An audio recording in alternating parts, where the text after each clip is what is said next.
Price. This is my nephew Willie, and we are out at the cemetery today.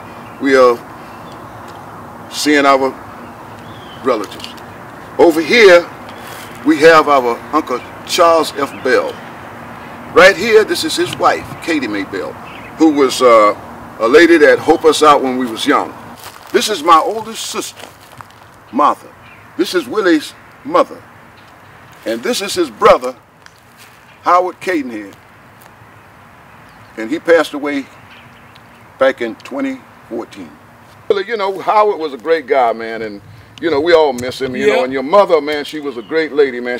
Your mother helped me out, okay? Yeah. When I was growing up as a kid, she was my big sister because she took us in. Yeah. And even though she had 2 other children that she had to deal with herself, but yet she still helped us out.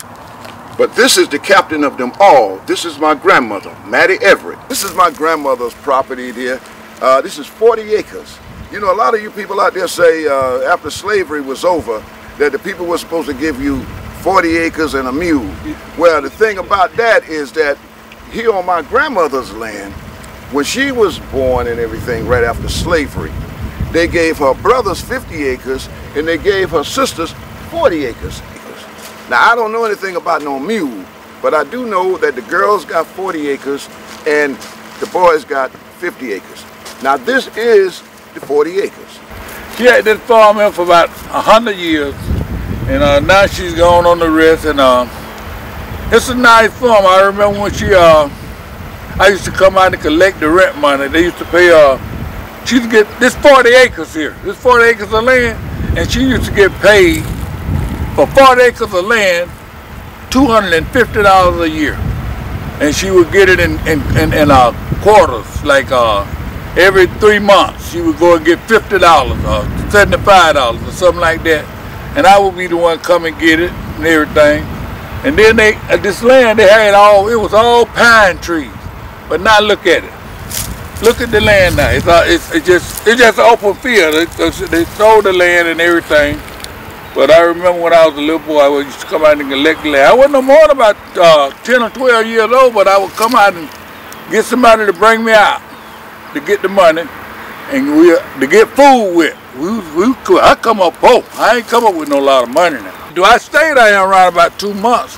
Out here on the farm, I was staying with my uncle, her brother, and I stayed out here on the farm about 2 months. So, and we it was rough. I was staying in town one way, but it was rough. I went to school here at Camilla Consolidated School. Camilla Consolidated was one of those schools that it went from 1st to 12th.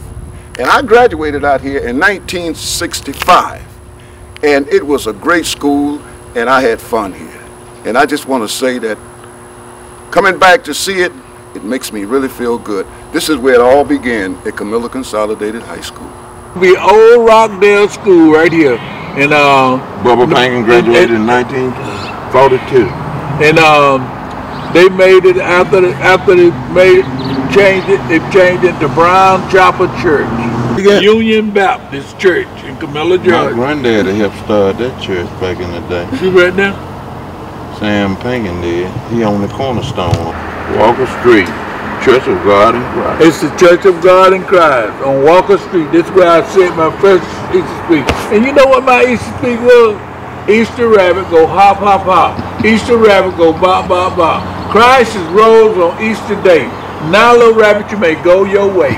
This is where I used to live at Sunday, but I moved to Miami. I was the first somebody ever stayed in that house right there. And that was I bought the house in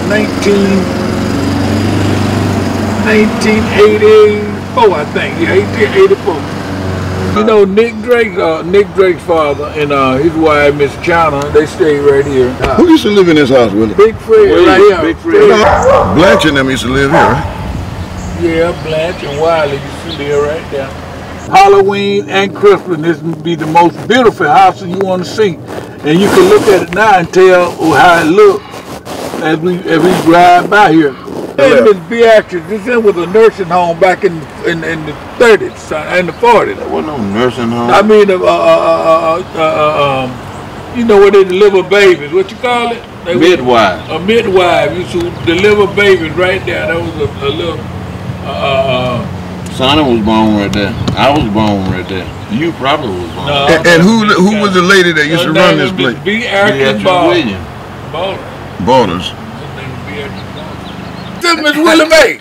Okay. Big sister, Nick. Oh, hello, how you doing? Nick, Do you remember me? Yeah, a little bit I do. You know, I'm Sonny. You know, a little bit Miss Matt Evers' grandson. Yeah, I know. Yeah. Yeah, and you know, your brother name was Johnny, right? Johnny, that was my Oh, oldest well, you brother. look good for yourself. No, I told you. This is a son right here. Say something. Well, how you doing, man? My name is Moses, but they used to call me Sonny when I used to live down here. You see you fellas back there? This is our culture in Georgia.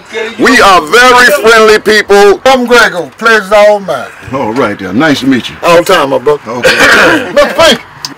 Well, I won the car last year. Yeah, last year. They pulled my name, and it was the last car giveaway, car 64, from out there to Tyson. And that was it. Because I prepared 2 days before the car.